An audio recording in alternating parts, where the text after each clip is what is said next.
Hey everybody, it's lunchtime where I'm at, so I said, why not connect with you guys and give you a comedy break, because something just went through my mind. I remember there's a individual that I mentioned already that was deceitful and desperate. So she found out where I was working, and she signed up for the class I was teaching that had to do with rehabilitation and getting yourself together and starting over again. I remember in one of the lessons I was teaching, I told the class, confirmation, I told the class that you need to learn to focus on yourself. Like, when there's a season for everything. And when you want to get better, you need to focus on yourself and use these tools that I'm teaching you for self-care. And right as I'm telling you this, you hear a truck in the background, which is suggesting that's forward movement. What I'm telling you will help you to move forward. And to be exact, that's the garbage truck. So decluttering, that's where I was going with this. Decluttering your environment from people, places, and things and energies that are not in alignment with your highest good. Because you have to be in a state of mind, in an environment, in a mental space, and physically. You got to have your exercise and dancing and whatever it takes to get the movement flowing in order for it all to work, because it's all connected. And as an example, because I love to give examples. As an example, I said that because there was one person that made a mention of, her last relationship and how ugly it was when things went sour, and she really felt hurt because of a lot of things that she endured. And then I said, well, what I've learned about relationships is when you don't make it a priority is when you move something. Like, you begin another one when you close the door, when you're not overly focused on it. And I said, for example, I had a relationship, and when it ended, I decided to prioritize myself, right? So, again, I shared before, I got an independence ring with the diamonds that I would have wanted from an engagement ring. But I didn't go around psyching people out, or myself, because that's a moment of insanity when you're going out there saying that someone gave you an engagement ring and the person doesn't even know that they're engaged to you or whatever. That's not my territory. I bought an independent ring for myself. And I said, if I meet somebody, it's all good. If I don't meet somebody, it's all good. Only God knows what's going to happen.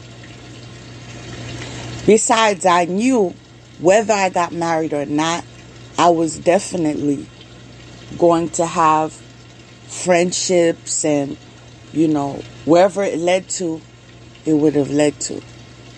So I was comfortable with being present, not waiting to meet somebody, but comfortable with being present and just focusing on my priorities.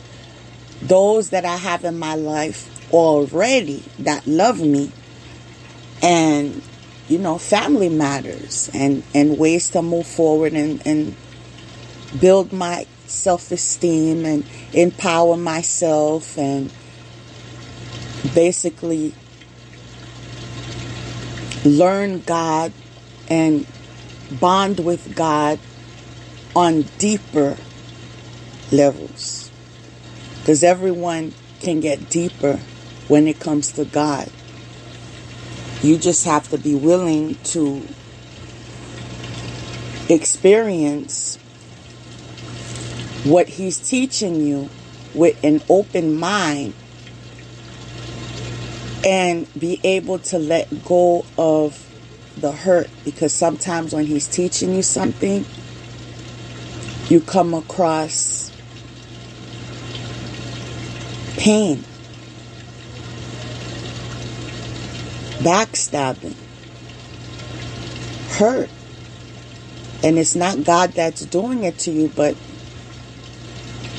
the people that He puts in your life to interact with you act in these ways, and it's not a joyful experience. And sometimes you ask God why, and then in your asking, when He's ready, sometimes He tells you, well, it's because you had to learn this lesson. Sometimes it's because you're a teacher. You had to learn this lesson. Maybe some of you will receive a message is because you're a generational curse breaker. Whatever insight He has for you, He'll let you know. But there's a reason why He allows certain things to happen the way they do. But as I was reflecting back on that moment in the classroom, when I said when you focus on yourself and when you don't look for relationships, that's when you find relationships. Because I was in a season in my life where I ended a relationship because he got caught up in lies that not only I but my family discovered. Although our interaction was, appeared to be awesome, because he was very romantic and, those are the things I like. But still, the lies were enough for me to walk away, because I can't trust you. Because I'm very patient with people. Like, I don't ask you a question, I leave you alone. I ask you a question, I'm like, listen, you can tell me the truth. Because if you don't tell me the truth, I'm never going to be able to trust you again. I give you an opportunity to tell me the truth. If you lied about something, tell me the truth. I have the right to know.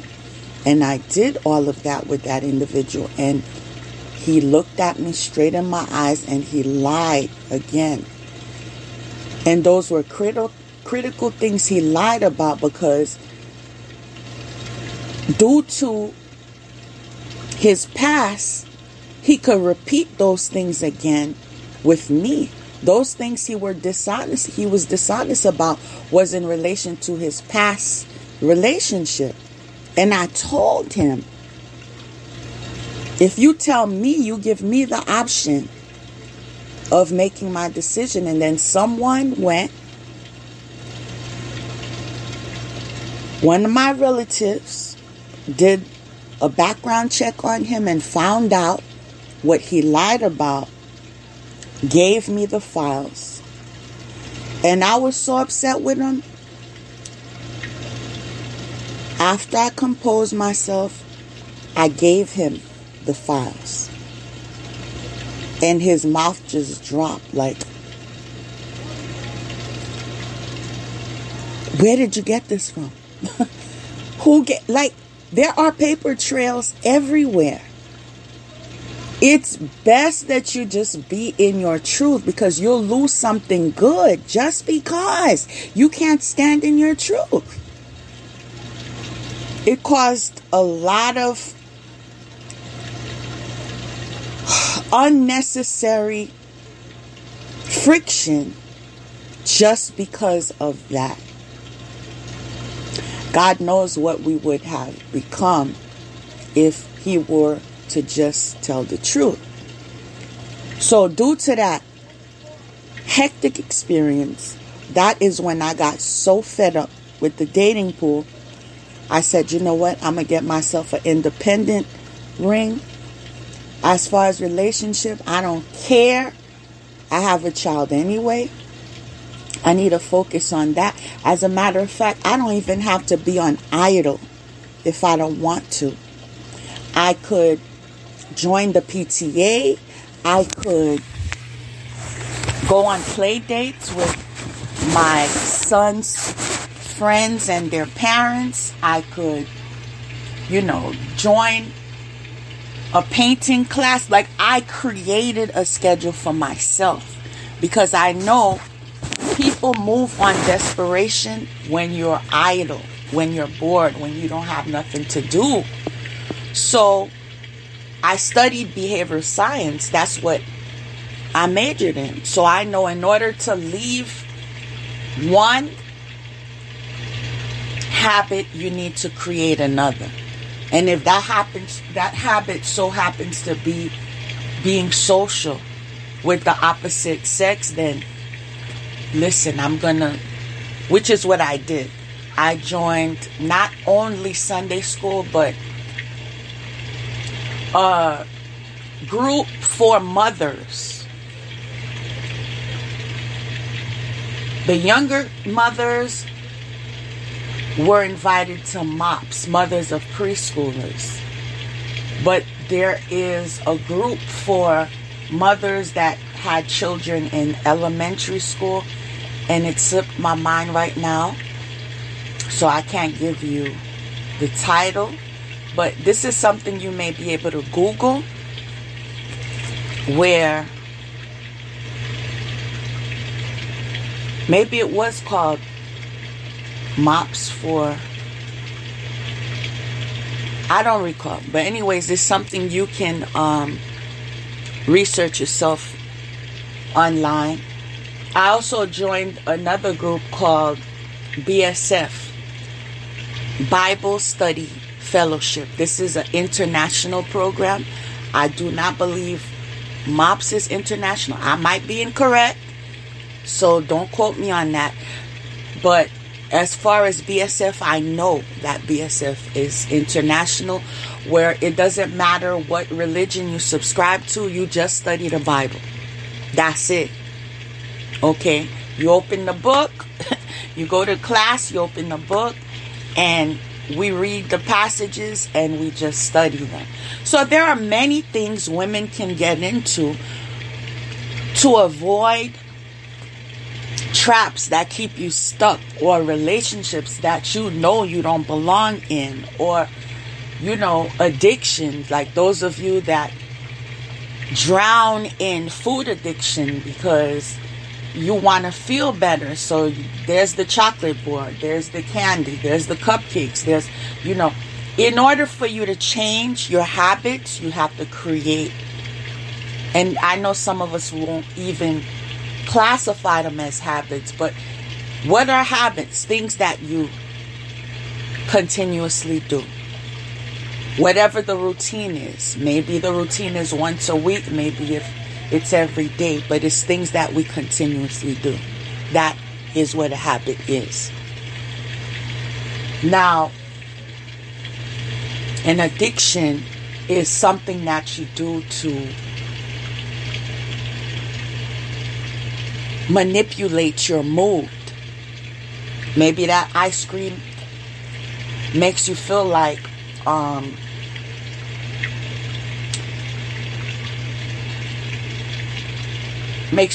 life is sweet, for a moment. Because it's also the connection of it tasting sweet. That's what you want. So you're manifesting that fleeting moment of feeling that way. Some of you smoke cigars. drugs, alcohol, whatever it is. You're looking for something.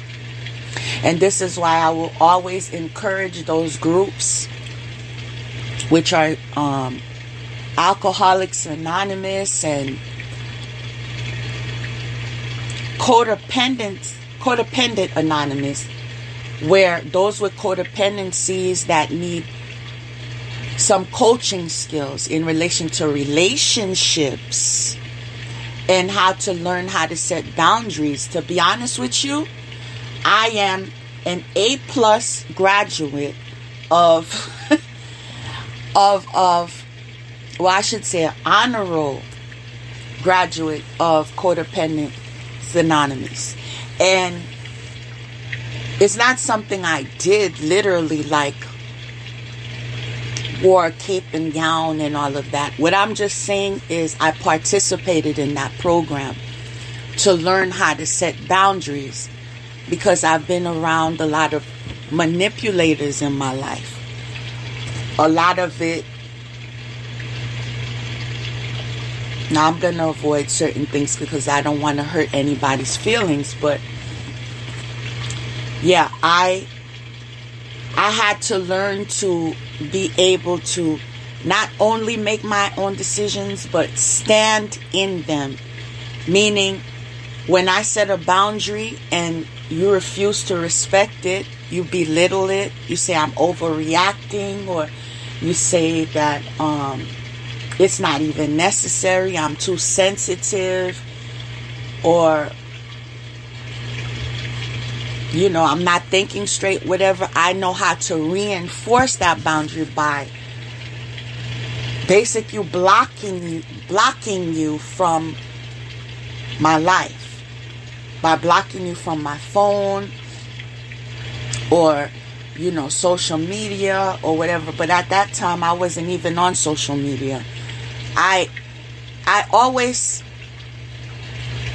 have a racing heartbeat when I think about social media, because I avoided it long enough by choice and also by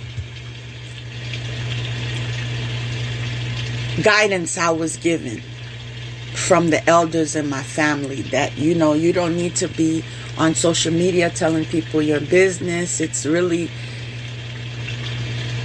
doesn't make any sense. And that's one of the reasons why you can do research and research and research when it comes to me online. There's nothing that I have a record of online that could be incriminating in a sense, or because I knew how to conduct myself. I was around those that cared about me, that taught me how to maneuver online. Before we had all these warnings about, you could meet people that can do such and such to you and, blackmail. Before we had all those public service announcements, I had family members that had wisdom and that instilled it in me. So I benefited from that. I don't know what would have happened if I didn't have those teachers in my life. But fortunately, I did. But the reason why my heart races sometimes when I think about social media, I avoided Facebook for a long time, people. I probably still wouldn't have been on Facebook right now. But when I had my son, a family member came to visit me, and I probably shouldn't have mentioned that social media, but it already came out, and I don't say it with malice, but I avoided it because there's something called too close for comfort. Like, I can see you when I see you. There's no reason I have to connect with you every single day. Listen, look, I'm having a plate of scrambled eggs. I'm having some salad for lunch. Who cares? Who really cares? Like, I don't. Maybe others do. I really don't care. Like, if it's not something that is going to be beneficial to not only us, but the community, like, I don't participate in it. I don't have a problem with you participating in it, but I'm just not going to engage. But a family member came to my home and she said that I needed to be on there because my family is on there, and that I need to be updated concerning, what's going on, and I need to be in the loop. And basically, if I'm not on there, it's like I'm going to miss out on something. Now, the funny part is, after receiving that pressure, I still hesitated. And she did something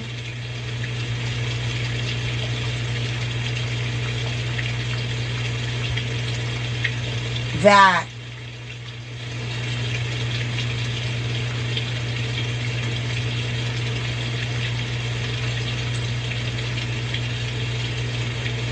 didn't benefit me. It didn't benefit me. I don't have to say what it was, but it didn't benefit me. And so I found myself on Facebook.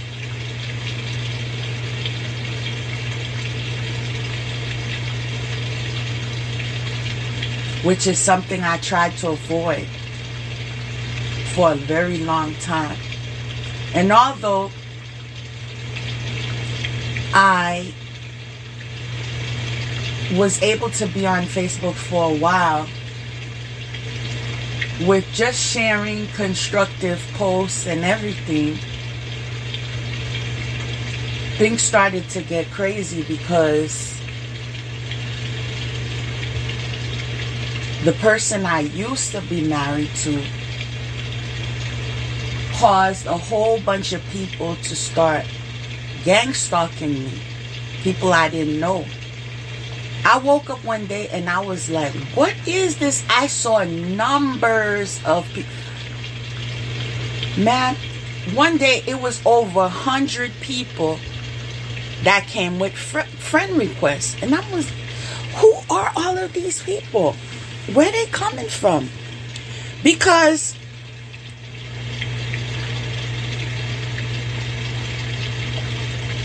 I know majority of the people that I connect with on Facebook, but I see a whole bunch of new people that I don't know where they're from and how they know about me. And then I started wondering, is it because I started leaving, what's the word?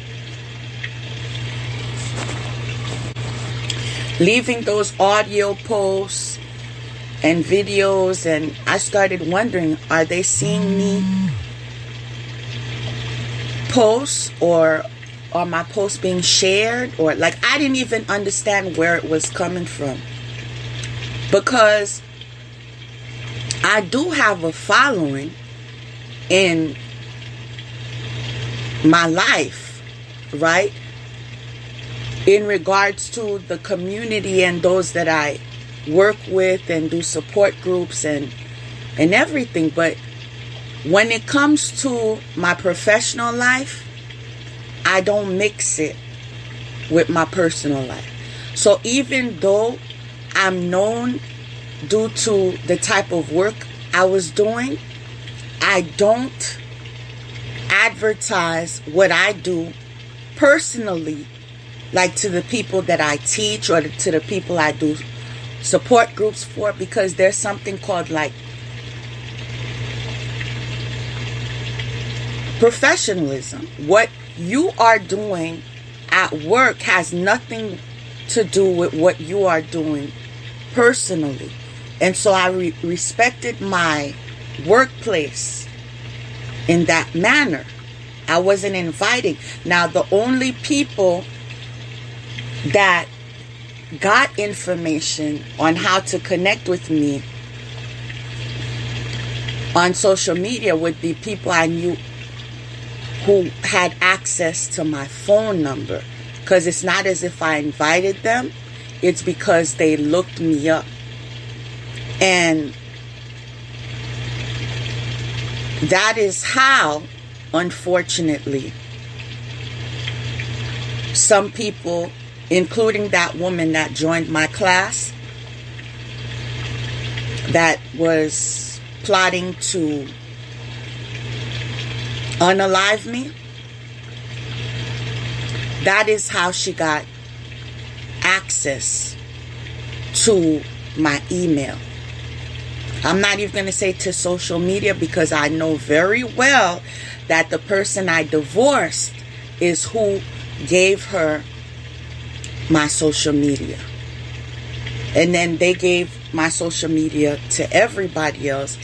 And I only was able to block the people that I knew personally from his family. Because once I'm divorced, which has only happened once in my life and will only be that only time, I do not keep in touch with your family members. For what? I don't need to know what you're doing with your life, where you're going, who you're dating. That's not my business. Divorce means you go your way, I go my way. That's really what it means. I guess a lot of people don't get it yet. You don't divorce to play games. You divorce because you were not compatible or because you just don't want to be with each other anymore. That's what a divorce entails. So after we divorced, I just blocked everyone that I was aware of that was following me on Instagram and Facebook. And even if they were not following me, I uncovered, because we didn't interact much on social media. He was lying to me all this time, saying that he's not interested in social media. He don't like putting his business online. Later on, I found out it was a lie. That it's because he didn't want me to uncover what he was saying about me online. Right? So this is why he had a whole bunch of different accounts. Some by the name of his son.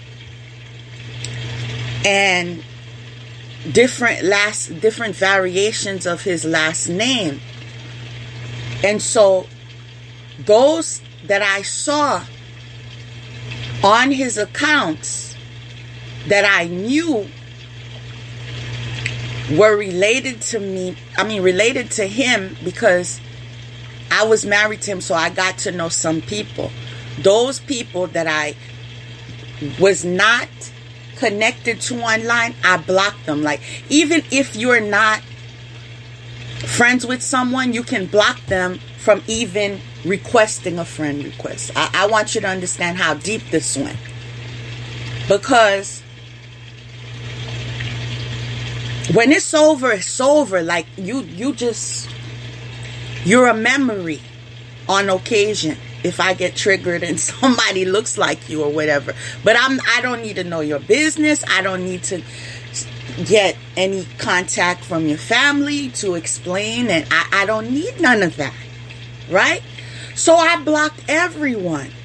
So the fact that I have so many in his circle that are following me today, it's his doing.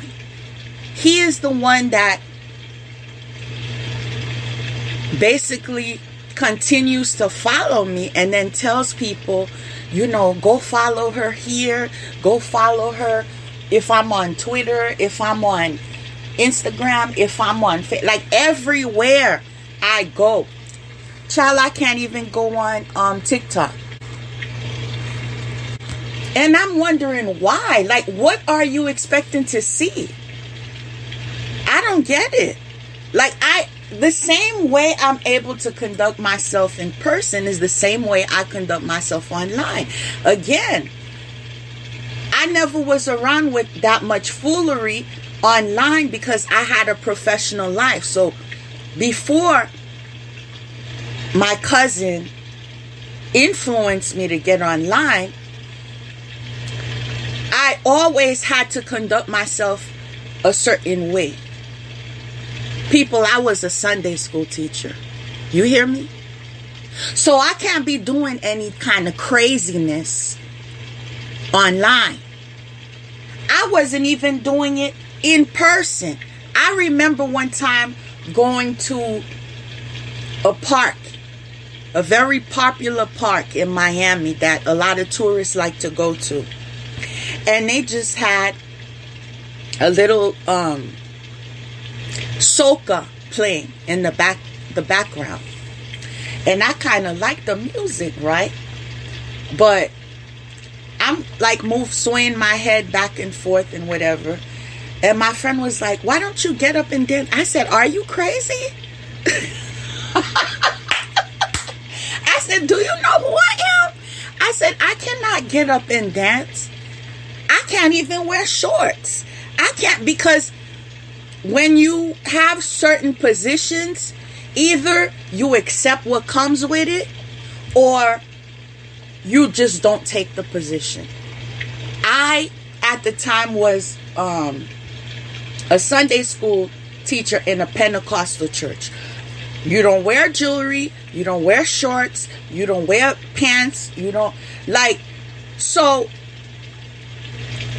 without being a pastor's kid, it was like I was a pastor's kid because I was very involved in ushering and choir, in youth leader. Like I was with the kids 7 days a week.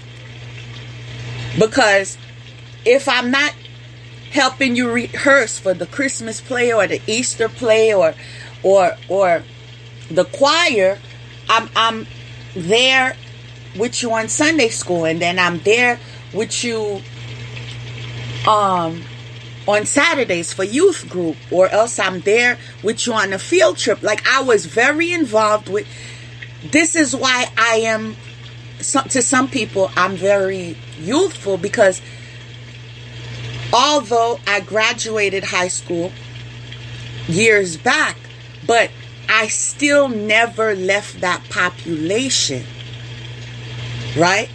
I never left, because even though I was a teacher, but still, I still am a teacher, right? But I'm talking about with the younger population. But still, I was working in my career.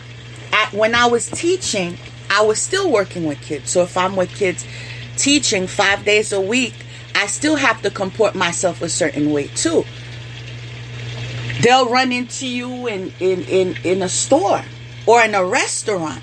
Half the time you don't even recognize them because you have a lot of students, right? You don't even recognize, oh, hi, Miss So-and-so, hi. So it wasn't only for Sunday school. It wasn't only for youth group. It wasn't only because I was in the band, because I'm a drummer, but also because, I worked for the public school system. I worked for, in the summertime, I worked for the private school system in summer camp.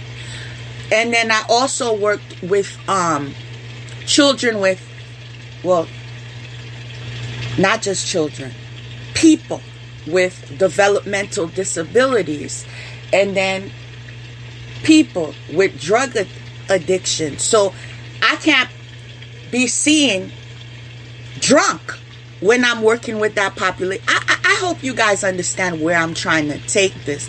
It's like it's all connected. I'm not saying that if I never had these responsibilities, I would be who I am. What I'm saying is because I had all these responsibilities, I had no opportunity to get involved in certain vices, because what was demanded of me was more than 8 hours a day. My behavior outside of the workplace was also reviewed. Okay? And also considered regarding if I could keep that position or not. So, this is one of the reasons why if people want to gossip about me, they have to create things. Because there's not you won't find a track of anything, because I was always, in a way, I was always being watched. And mind you, in the church I was going to, they didn't have any cards to be looking at people and saying, okay, this is your past, this is your future. But since I was a child, and just as my church members, they're going to dream about it. So-and-so, I saw you wearing this in a dream. So-and-so, I saw you entertaining this kind of relationship in a dream. It's like I've always been in a situation where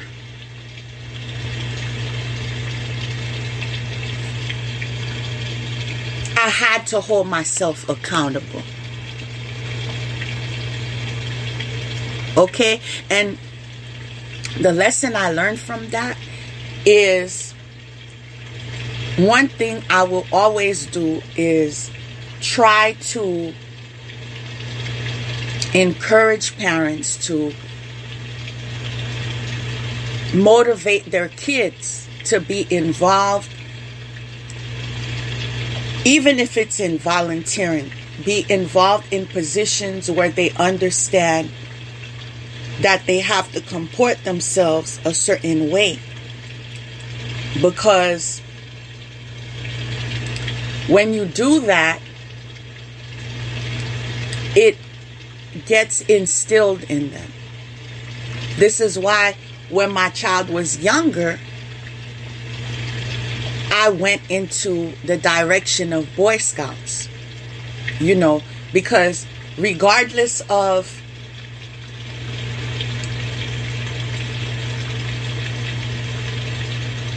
the fact that he was too young to volunteer, they still teach about honor and integrity and, you know, other things. And they also taught them life skills and everything. And I'm just going to have to say something. It might be off track from what I was saying, but I'm going to say it. I'm going to say it.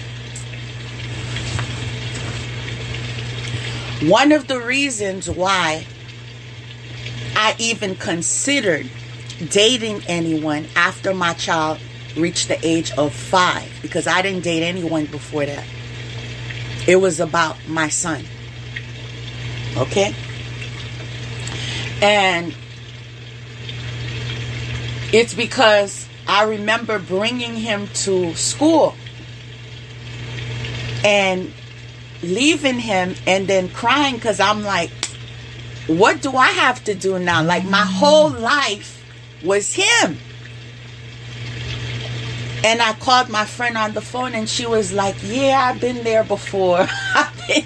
She's like, don't feel bad. She's like, we just have to get to discover or remember the things that we like to do now. That's what happens when they go to school. And then little by little, I started taking classes and whatever.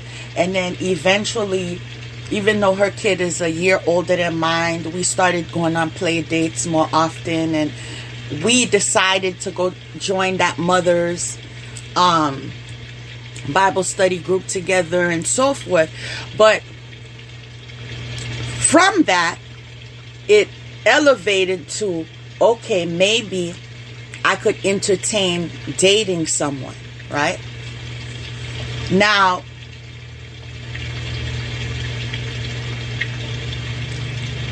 the last engagement I walked away from, there were a lot of things I liked about it. However, when you're a single mom, some of us, although I'm no longer a single mom, but some of us don't only consider if we like this individual. Does he work with my son? Meaning, do they mesh? Is he going to be a good influence? Is he going to bring to the household? Is he going to be a good role model? We don't just look at your pockets, because we know what it is to work. We know what it is to provide for our children. We know that there's a possibility that you will have your moments when you think inside, even if you don't say it outside. Fortunately, I'm not in that situation, but I've heard other women say that they've noticed their husband have certain limitations when it comes to the kids that they brought into the marriage. So you have a way of protecting yourself and protecting your child because of that. But I want to give hope to those women who believe that because you have children,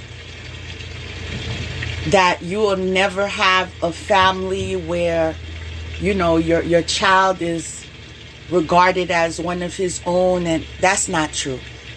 There are those out there that are willing to step up and do all of that and more. All right. One of them is a celebrity. I'm not going to mention his name. But again, he's an example, because also the child's biological father is very jealous of how well he takes care of that son. So you can still find men, I have one, that will treat your child as if that's theirs. And there's no talking about it, no reviewing. That's mine. And that's it. But the man that I was, that I broke up the engagement with, he lied about something, right?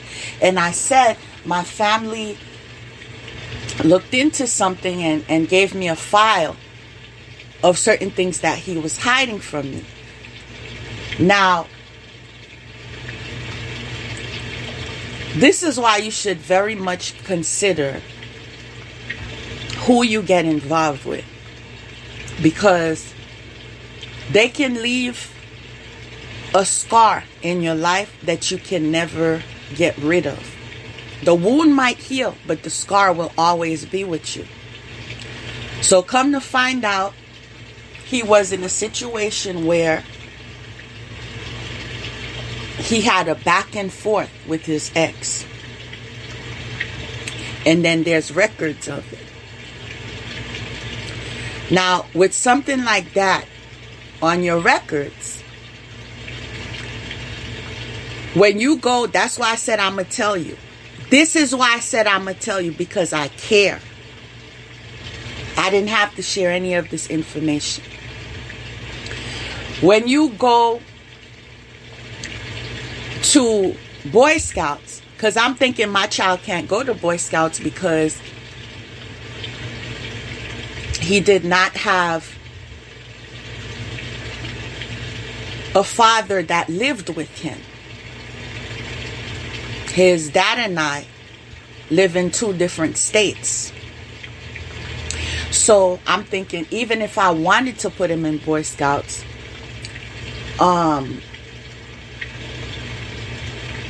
I can't, because you would need, sometimes the father would have to go in, and sometimes, you know, to volunteer and chaperone and blah, blah, blah.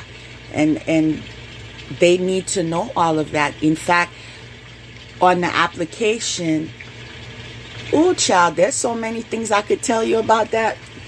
I'm not even going to tell you about that.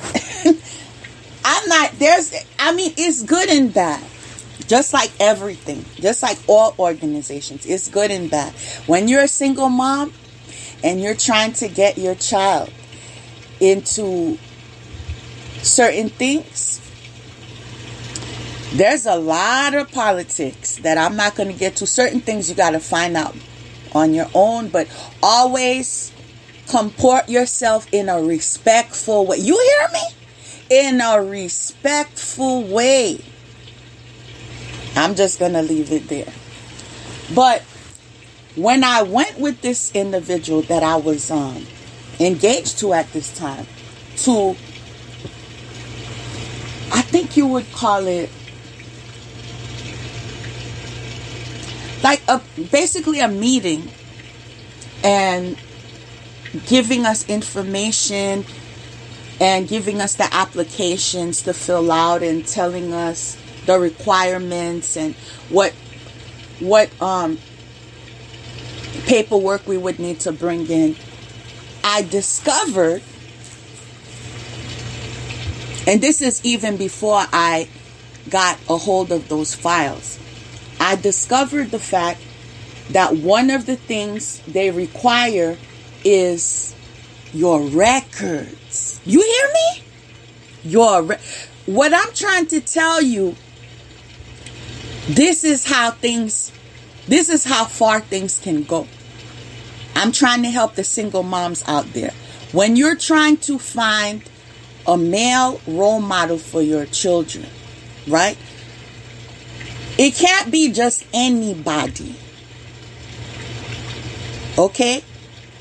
I'm telling you, like the elders told me some things, I'm trying to tell you some things. It cannot be just like anybody, because there are times when they need parents, like if your kids was in a charter school. There was a time my child was in a charter school. There are times the parents have to volunteer. They need their records. Now, if you have anything on those records that is not up to par, it becomes a problem.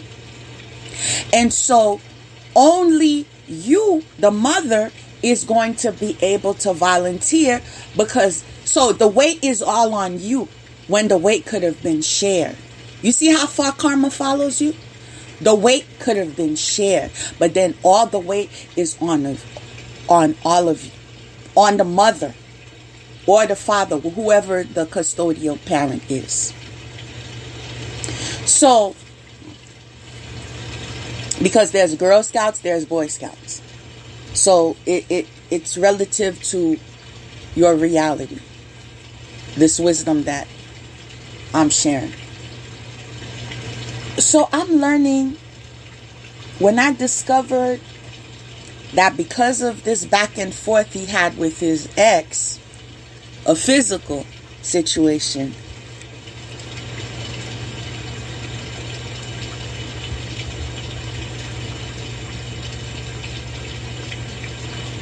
he could not be of total service to me. A lot of things I would have wanted him to do with my son, he would not be able to do those things with my son, because the karma that was put on him put limitations on him. And he had other things going on that he blamed. It was his youth, and he made some mistakes in his youth and stuff. But all he had to do was tell me the truth. That's all he had to do. And let me make that decision for myself. I'm not going to tell you I would have stayed with him. I'm not even going to lie. Especially domestic violence. No. No. I would not have stayed. I'm being honest. And that's probably why he hid that from me. Because he knows I would not. I'm the type, I tell people while I'm dating, if you call me out my name one time, you don't get a second chance. You call me out my name one time. This is one of the reasons, as much as he was selling me out behind my back, he's never called me out of my name to my face. I'll be honest and say that. There's not one time he's called me the B word or any word.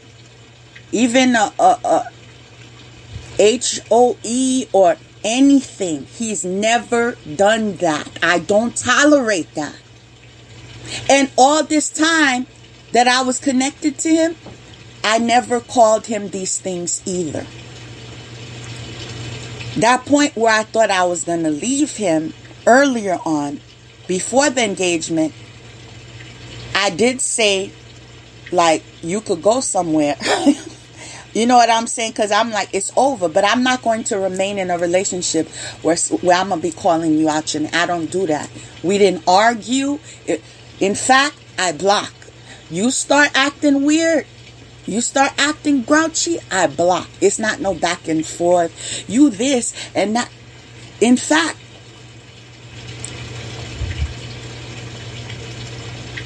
and I'm referring to the person I divorced. In fact,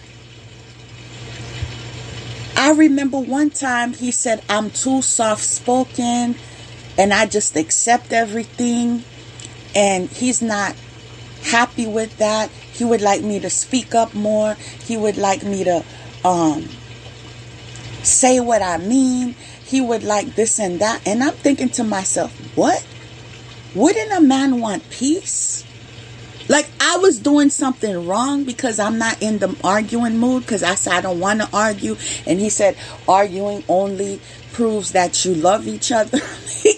Because if you love each other, you argue. Like, I never heard that from anyone else before. Like, when you've been around a certain caliber of woman, you think all women have to be that way, and we're all different. Just like we're different in our fashion, our intellectual abilities, our emotional abilities, and so forth. We're different in many ways. So you cannot expect all women to be uniform. You need to first figure out what you want and go for that. And sometimes what you end up going for is not what you even considered. Okay? It's not what you even considered. Because the person I'm with right now is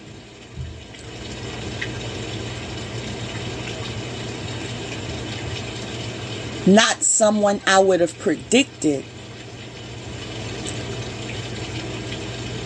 that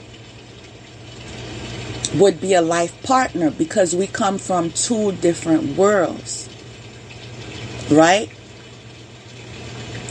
He's a very disciplined person. It's not that I'm not disciplined. I'm disciplined in my own way, but he's very disciplined in his own way.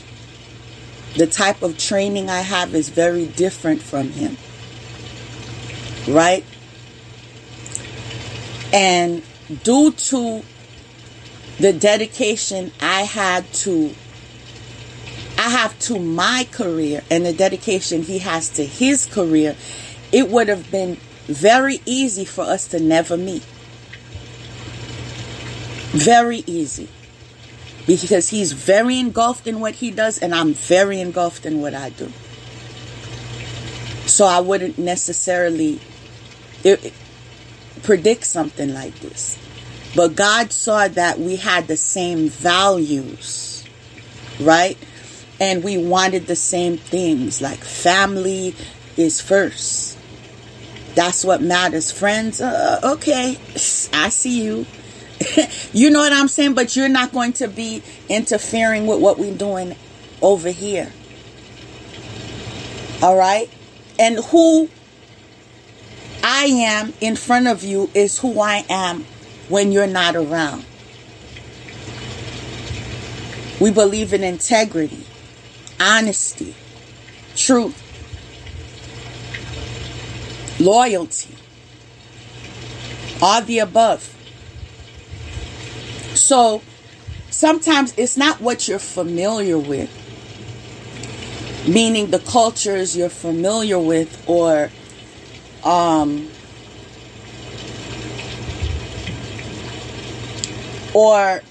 what you saw on TV, or sometimes the best type of individual for you when it comes to a life partner is someone that you have the same value system as and the same faith as. Like, you believe in God like nobody's business. Like, the way you believe in God, people think something's wrong with you. Like, you sold out for God. Okay? Now, that doesn't mean someone's going to look at you and say, you look like the stereotypical church mouse or anything. Because I don't believe neither of us look like a church mouse, to be honest with you. But I know God is my life, and I know God is his life. For real, for real. Whether I'm around, whether I'm not around. And so that's who your match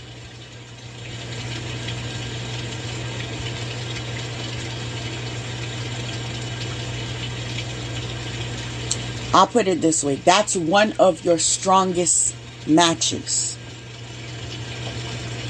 Right? Someone who sees the strength in you.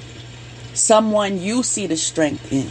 Because that's how you respect each other. Because, wow, that's a strong woman. And wow, that's a strong man.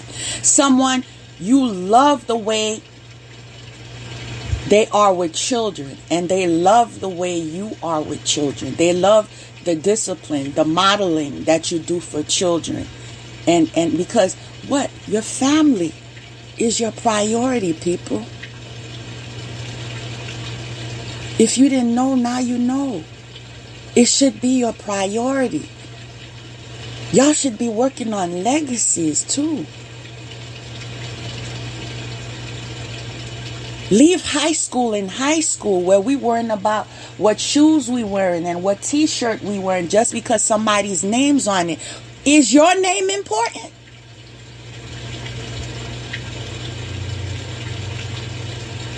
Think about it. You spending your entire savings on this designer and that designer, and believe me, we both love nice things. But we know what to spend on nice things. We also know what is merited our spending. There's certain things I'm not going to overindulge in, and I don't have to discuss it with him. He doesn't have to discuss it with me. Because neither of us is going to do it. Because it doesn't make sense.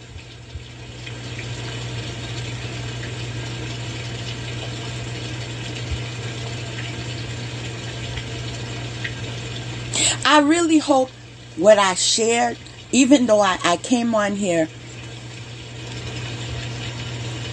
to share something funny, which I'm keeping for the end of this impromptu break with you. But I really hope that what I was willing to open up about today will benefit especially the youth, the young mothers. So you can be wiser out there when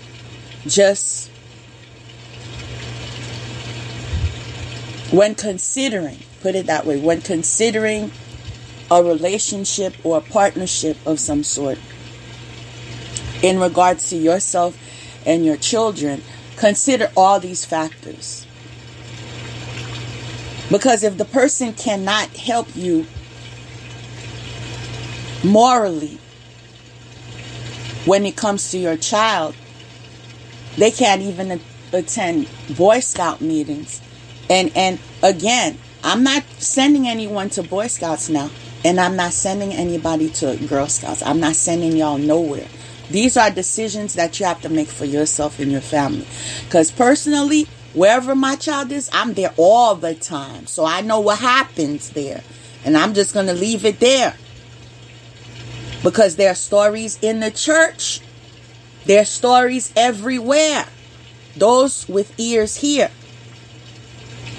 You don't just entrust your children with just anybody because of the name of the organization. You need to be an involved parent. Parenting doesn't entail you sending them there, and you sitting home with your man and focused on things that have nothing to do with the building of the foundation, which is home. Now, getting back to what I was saying when I was teaching the class about focusing on yourself and working on yourself, like taking that class was a step in the right direction, because I was introducing them to new tools they could use and coping mechanisms, and and also inviting them to social circles where they can support each other and have a safe space, and not knowing that I had a backstabber in the class, right? But I made an example. I said, listen, my last relationship before my marriage, I didn't like how things was going on in the dating scene. So I said, I'm going to chill for a minute. I'm not going to date for a while. And I did take some time off. I'm not going to date for a while. And I bought myself an independent ring. And now it's time to love me. Now it's time to take me to the movies. Now it's time to take me to the restaurants I like to go to. Now it's time to buy me the things that I want to buy. Now it's time to save money for me. Now it's time, pay my tithes. Now it's time, everything. Okay? Because sometimes they be wanting to get involved in everything, even your tithes. So, I said it's when I wasn't looking is when I met my husband at the time. The one that I'm happily divorced from today. Thank you, Jesus. Hallelujah. Praise God. Lord, you're so worthy to be praised. You're so worthy. You're so worthy. You're so worthy for taking me out of that trap. Because I didn't even know I was walking into a trap. I didn't know. But pay attention to your dreams too. Because right after I got married, at that time, a family member discovered this. And she called my mom and she was crying because she said a week prior to this, she dreamt that I was walking towards the ocean and I was just going deeper and deeper and deeper until she no longer saw the top of my head. That was a bad sign. And I remember I brought it to his attention and he was, they're just jealous of us. And it was nothing about my family being jealous of us. It was because of the intentions that he set for me with his family and those that he practiced polygamy with. Child, I heard family too. So we'll move on from there because I just heard that confirmation. But anyway, yeah, that's how I said it was when, I didn't think about it and I moved on with my life and, started catering to other things. Very similar to, my life partner. After everything I've endured from my divorce, do you think I'd be looking for somebody anytime soon? No, but God had a plan. When I told God, the way it's looking, It's like I might as well just raise my son, because I don't got time for these games anymore. It's like I'm tired of being nice to people and then they taking advantage of me. They're lying to me. They're abusing me. You know, all of this. And he told me, focus on what I'm calling you to do. You will meet him at work. That's exactly what happened. At work. That might be a word for someone out there, that if you found yourself in a relationship that was a downward spiral and you were loved by God enough to be removed from that, what you need to be doing right now is focusing on what God is calling you to do. It might be focusing on your child right now. Being the mom you should have always been. Not just raising them, making sure that they get dressed in the morning and eat a good breakfast and lunch and dinner, but play with them. Do their hair. Be creative. Paint with them. Teach them how to draw. Teach them how to play dominoes. Teach them how to play Connect Four. Teach them how to play cards. Teach them everything that you can teach them. There's not a time till this day that I don't go out with my son. Everything I see, I'm like, you know what this is? This is what it's good for. Things that I found out when I was 18, 19 is what I'm teaching him right now. Because I lived a very sheltered life and my mom worked a lot. My father traveled a lot. So I was raised with my parents, but I was really raised by the village. My parents and everyone else that lived in the building that my grandmother owned.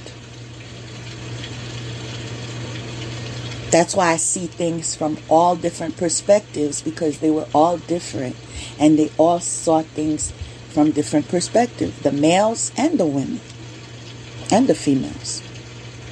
Right? The younger people and the older people.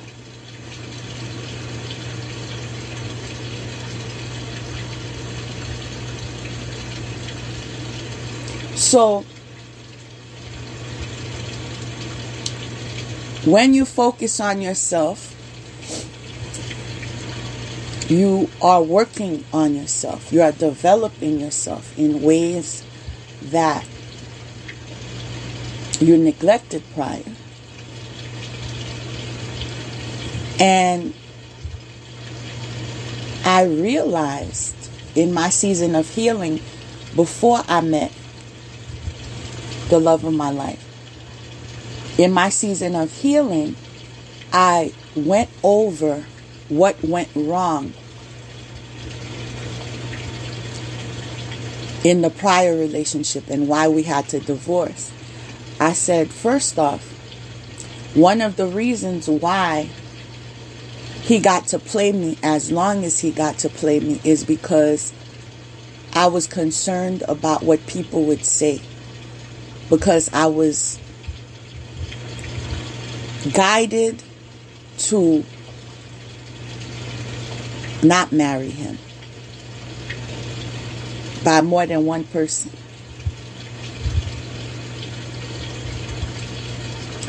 And I was just looking at how old I was. And I'm someone that believes in manifesting my life. Right? And I know the reason why I wasn't married yet is because every time I walk away. Something happens, I walk away. Something happens, I walk away. I discover something, a lie, or you know what I'm saying? I haven't been engaged just twice. I don't have to say how many times I've been engaged, but trust me, I've been engaged. All right? And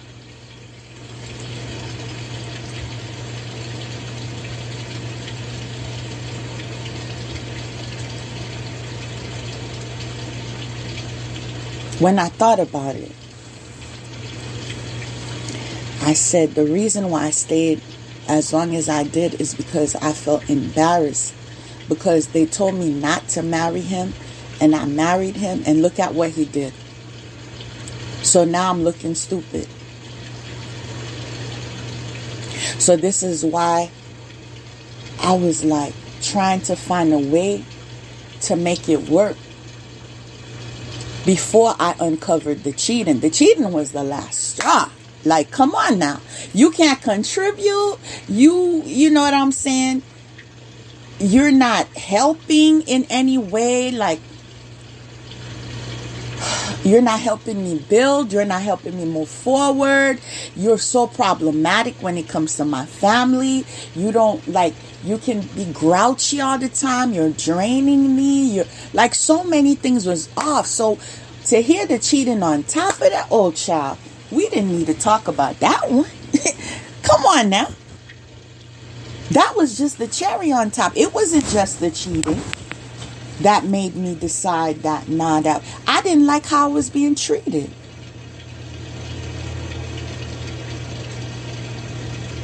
When I'm in a relationship, I expect more than just being treated fairly. If you're my man, you're supposed to act as such. It's not only being treated fairly. You're supposed to be putting effort into making me feel special to you. Not just treating me like a human being. Because you didn't even treat me like a human being. You see how far it went? You didn't even treat me like one. So, what I want to make clear is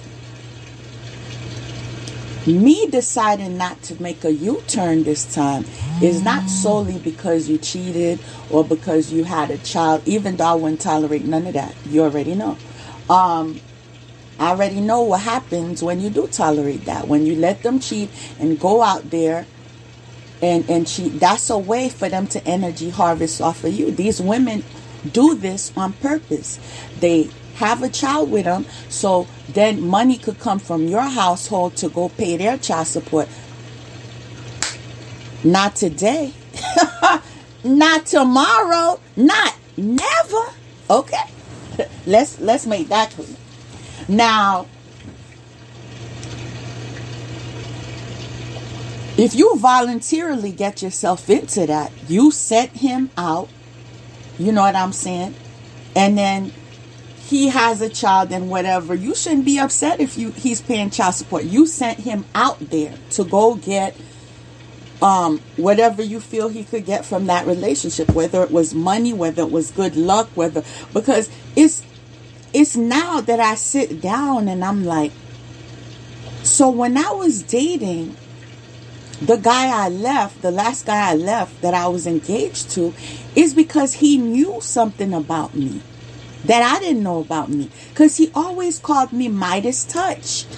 And I never knew what he was talking. I should have asked him, what are you talking about? I mean, I knew it meant like everything you touch turn into gold. But I didn't know he did divination work, or he paid someone to do divination work on me. I didn't know that. But it's when I think about it, I'm like, oh yeah. I know it's that, because he was always making reference to, even though he was African American,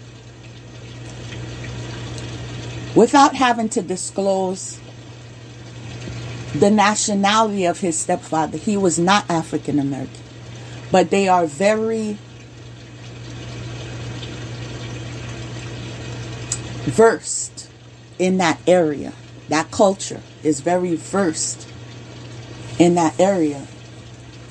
And so he knew a lot of things. He told me he knew a lot of things, but we didn't ever really discuss those things because I was in the church and he was in the church, and God. It was about God. It wasn't about, all these things he learned from the culture of his stepfather and everything like that. So we didn't really discuss that. But it's after I left and then learned certain things from my ex-husband, I learned that that he knew about my fortune too. I didn't know that.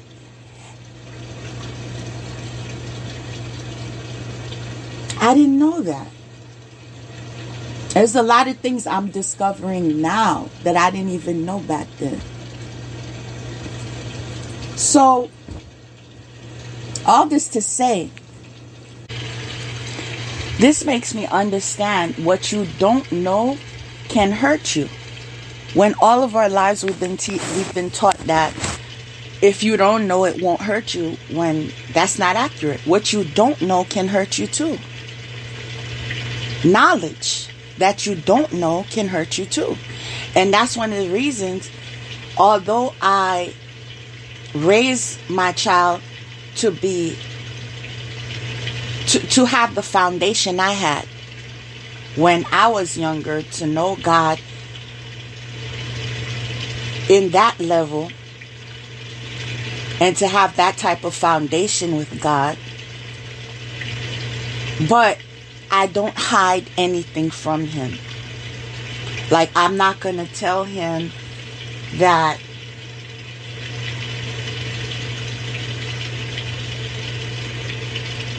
reading cards is a bad thing. I'm not going to tell him that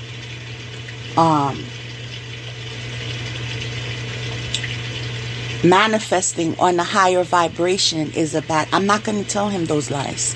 I'm not going to tell him those lies. I don't believe in lying to him. I don't believe in lying to any child, period. They deserve the truth. Had I known yesterday what I known today, I know I would have been on a different level. I know I haven't seen nothing yet. And I know, had I known what I know now, yesterday,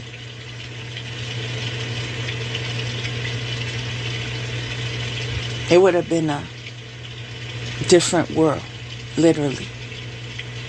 Because I would have taught everyone what could have been of assistance to building us up to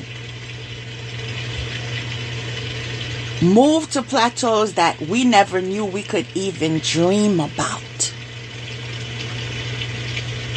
Because the same blood that runs through my vein is the same blood that runs through their veins. The reason why we have so many problems today is because people walk around feeling less than. Because parents don't do their job in instilling self-esteem in children. Yes, I believe in telling your children that they're beautiful or they're cute or that they're handsome. I believe in that. I do it every day. But I also believe it's necessary for you to be saying you're smart. And not only you're smart, but guess what? You're good at math.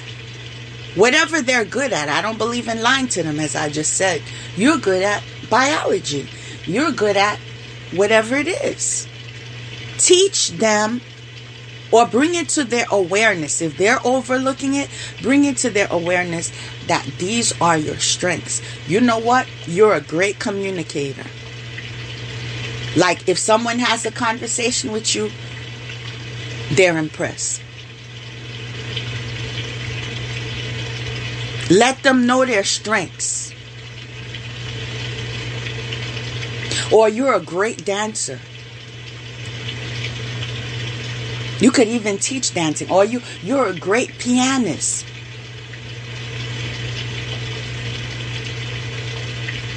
Even if it's comedy, that's your strength. Know what they are. Some parents don't even know the strengths that their children carry. You need to know these things in order to be instrumental in assisting them to achieve these goals.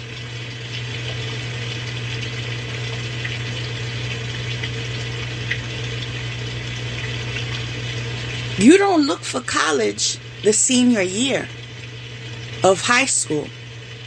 We started that since middle school. What do you like? What are your strengths? What doesn't even seem like work to you because you're passionate about it? Now, what high schools cater these skills or cater to those passions? What colleges work with them? What are their requirements for entrance? There's so many things you could be doing to occupy your time rather than chasing people. If you only knew. This is why people get their children ahead, because it's called time management. It's actually a course in my time that was given in college. I don't know if that's still being given. But I learned a lot. I still have the book. I learned a lot from that class, where they teach you how to multitask, where you could be doing math with the child and history at the same time, reading at the same time, language arts at the same time, with one assignment. You could be doing all of that. Those of you that homeschool. So many programs out there. Some of them are free. Some of them is just pocket change. If you want to homeschool, you have that option. You even have the option of hiring a tutor. Because you homeschool. If you cannot afford a teacher, you can hire a tutor to assist with you find overwhelming. Maybe you don't like the subject. But what I'm trying to say, you could make life work if you take time out to focus on what really matters.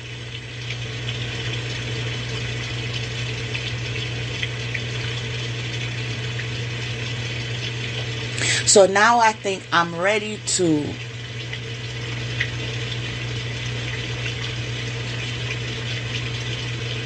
finish what I started, which was I shared with the class that it's when I went to my car because I didn't like how I was treated. Like, when you're a grown man, you need to learn to control yourself. Like, there's a time to be grouchy, and then there's a time to be mature. Right? I could have understood if you say something like, it's getting late and it's probably best that you go home now because I'm sleepy. Because that was part of it. I'm sleepy. So I need to know when you get home. So I need you to go so I could be awake to know when you get home. Okay. When you're talking to someone in that manner, they'll understand, okay, it's because you care about me. When you say it in a way like, I'm sleepy, I want to go to sleep. You know what I'm saying? Like, you make the person feel awkward. That's how I felt. And I felt awkward to the point where it's like I felt rejected. And then I just said,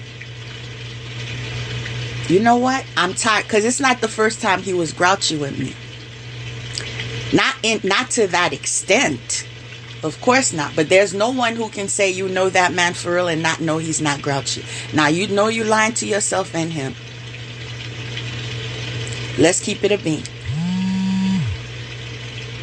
He got that issue. Which is why we don't mesh. I'm happy. He's grouchy. Now, so I was like, you know, I'm done with this. My statement in Forget About You or whatever I said was due to my anger. Like, I'm not the type of person that usually would be saying it's your fault. You see how other people, including himself, likes to say it's her fault, it's his fault, it's everybody's fault. I'm the opposite. That's why I can have the tendency of being depressive. Depression is anger towards self. When people hurt me, I say it's my fault automatically.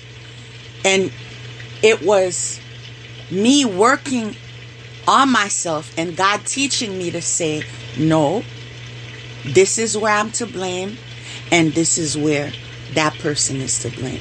That's why it's so easy for me to say where I am to blame, because I usually just took all of the blame. Well, you should have never talked to him. You should have just focused on your child. You should have did this and you should have done that. And someone once said, when you should have did this and you should have done that and you should have done this, in the end, you just shitted on yourself. And that clicked for me. That I need to see the entire picture. Stop beating myself up. I'm very hard on myself. We're opposites in that respect. I blame everything on me. It's because of the healing that God afforded me and the skills that I've learned that today I say, okay, no, this is where I did something wrong. And like I'm able to see things clearly now because I did my shadow work. Without the shadow work, I would have still been depressed because I would have still blamed everything on me. Everything. The sky is blue because of me. It's raining because of me. It's thunder because of me. Everything. Okay? There are many different types of people in this world. And it's not because you're bad or you're good. It's just because of how we were conditioned. Not only our makeup, but how we were conditioned in the environments that we come from, that we were raised in, who modeled in front of us.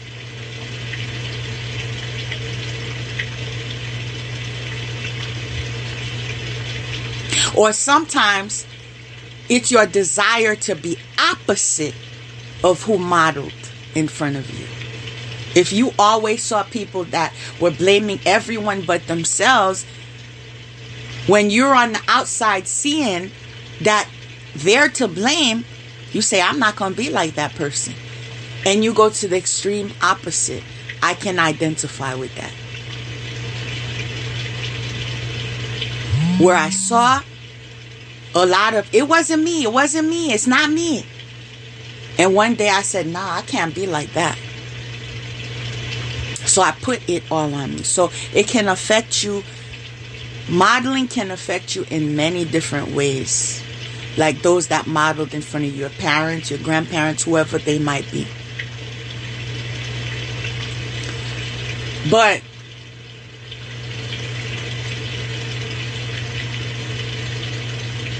when I got in the car, put my window up and ready to drive away because I was like, I'm not going to deal with this anymore, because I did not like how that made me feel.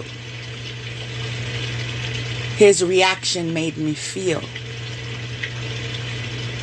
I never want to be where I'm not wanted. That's one of the reasons why when people don't accept me in a group or in a association or whatever have you, I don't care, because I don't want to be there anyway. I want to be where I'm celebrated, not tolerated. For what? I already have places I'm celebrated. Excuse me? So I don't need to be at your table. I have my own table. I never asked to be at your table.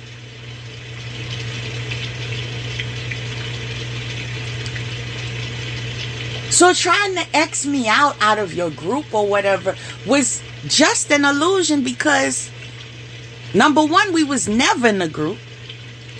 Number two, I would never join your group.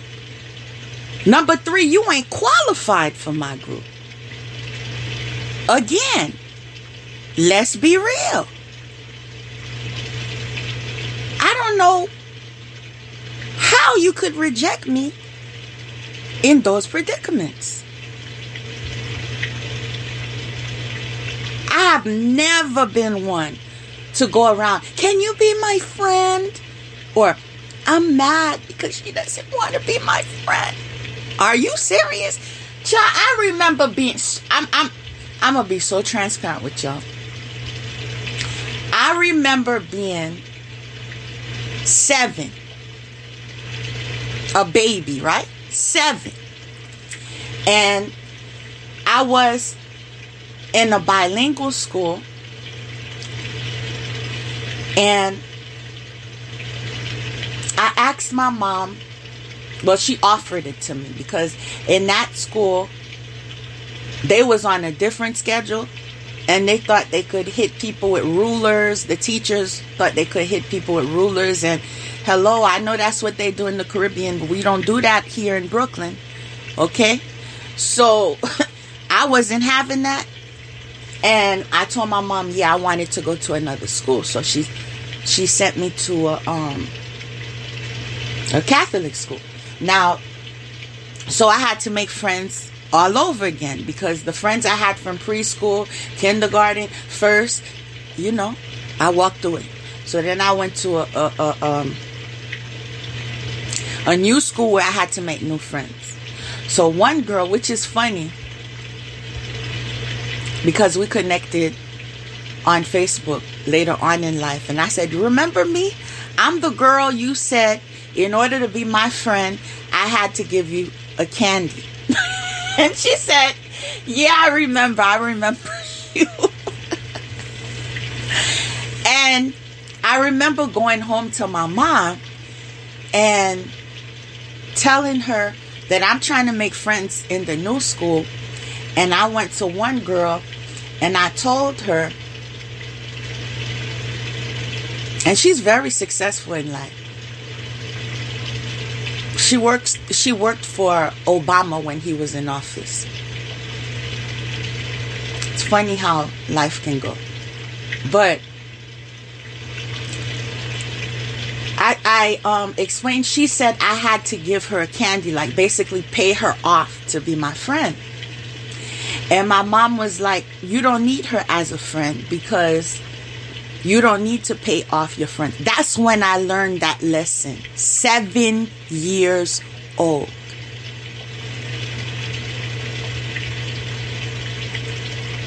This is what I mean about people have to learn lessons, but we learn lessons at different stages in life. It depends who you had parenting you, teaching you, talking to you, coaching you, whatever. So since that time, I never forgot that if you want to be my friend, you're my friend. If you don't, so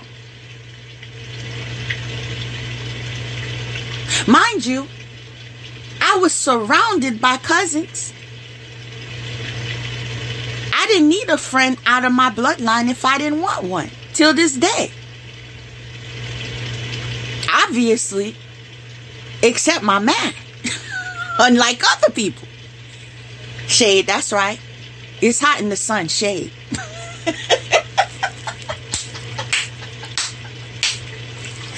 But like I was saying, so being a grown adult, when a group of quote unquote mean girls, like they want to be, comes around talking about, oh, you're not cool like us. You're not. I don't want to be like you.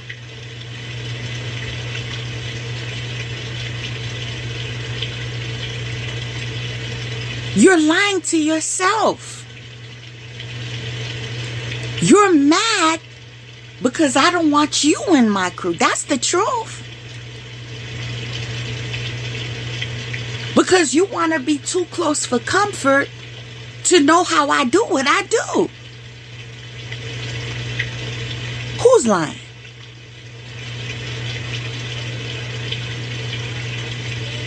You're ready to even take my leftovers.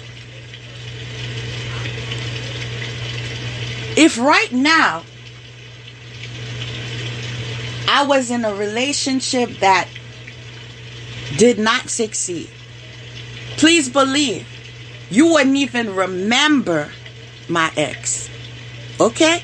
You would have been like, where he at? Where's his name? Where he work? What's this? What? Child, I know you guys are thirsty. I know that.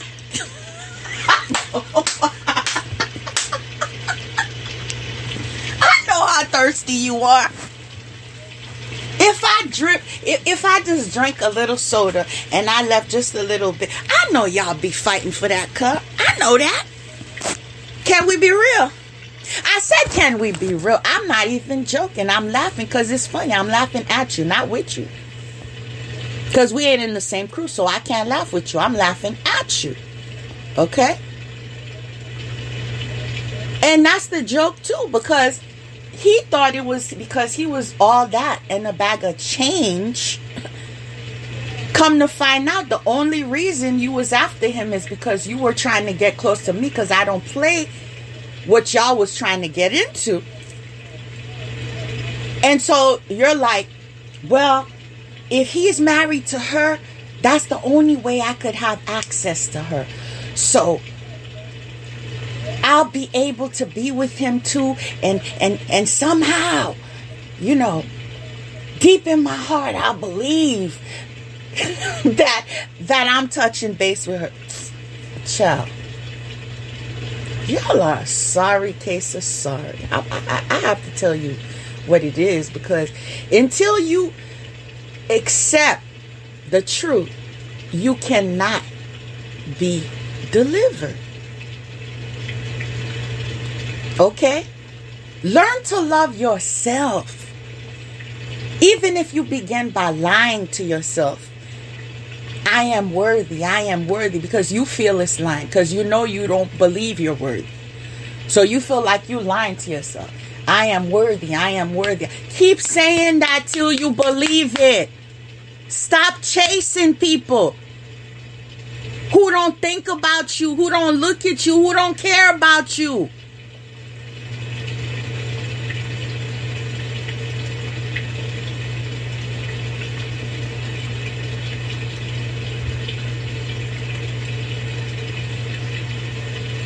I don't know how in the world I just felt sorry for you. After everything you've done to me, I just felt sorry for the fact that your parents didn't teach you that you were somebody.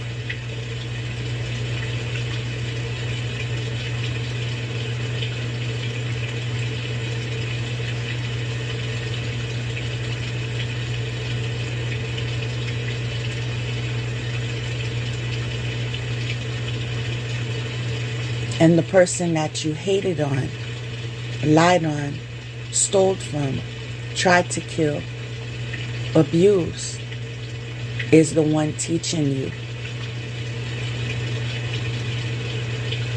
that you need to go within and do your shadow work if you want to elevate.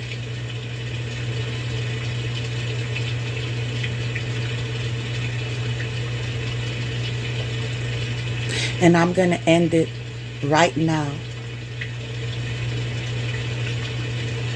by saying, when you don't look for the relationship is when the relationship finds you. It's when I went in the car, I closed my door, attempted to drive away. He took the box out. It just so happened to be a ring. And when I made that statement, the witch, the dark witch that signed up for my class, began to decompose. And I was like, are you okay?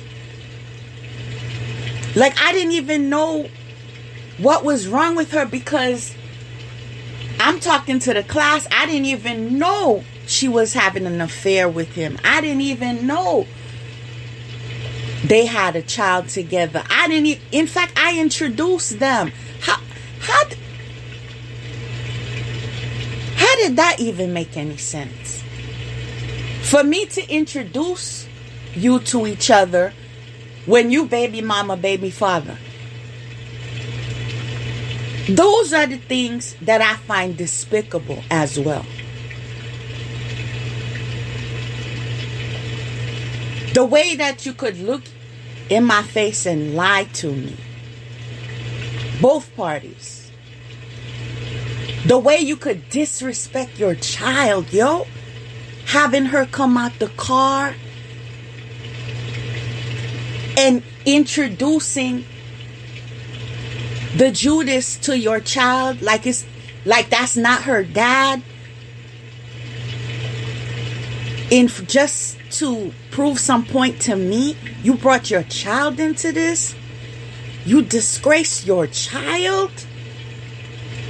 Ooh, do you know you traumatized her for life? That you used her like a toy?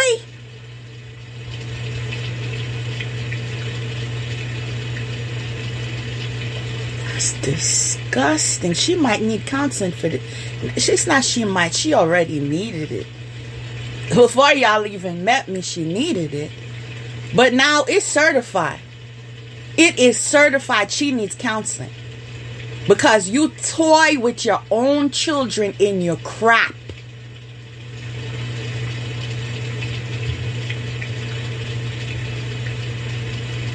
Forget about how I felt. I'm talking about your child right now. You introduced her to her dad like it wasn't her dad. And he went along with it. Those are the role models she has. Disgusting. Now I know why you were so decomposed.